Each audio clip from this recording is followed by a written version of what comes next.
رومات وابوش بلشينا سكرتيش بلقى هذا الخط من كرتيش بحكومة أكلي.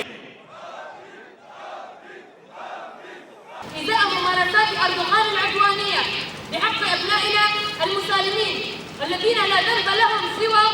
العيش بحرية على أرضه التي ورثها من أجداده منذ آلاف السنين. فليعلم العالم بأن عدوان أردوغان الحالي على عفرين سيكون بداية النهاية لهمجيته أردوغان ولإزالة طغيانه من الوجود، وسيكون زواله حادثة تاريخية هامة ومحتومة.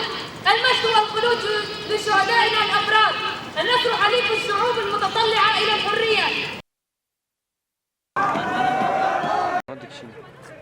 برصفه ترکان و اردوغان و اول بنده وی بدن جبر بره او امکان هانه کم او امکان هانه هندک ما برقص برخدا و ام بسرکتن هندری جهان ده مش همو جهان را اثبات کرد و ام بسرکتن که سرکتن و ام روزا هیرو جب سرکتن و گله کرد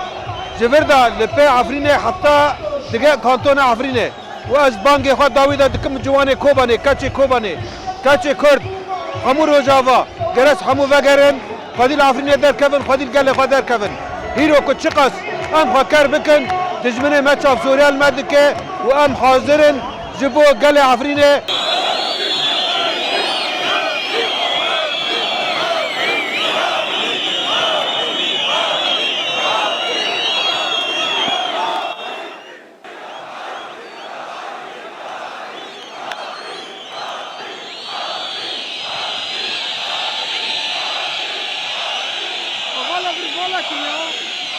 بجنا پرستنی طبقه نه محمد خالد نه اما وطن في داره في ريشي سر عفريني هم شرمزاد كن شوا مع طبقه وراقي مرزقار كرد داعش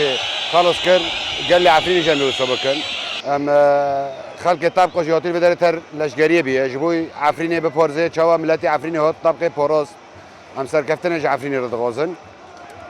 والله جايينك يا اردوغان والله على عفرينها قوات الحمايه الذاتيه والله سنحررها منكم والله اخذنا الراسه والله العب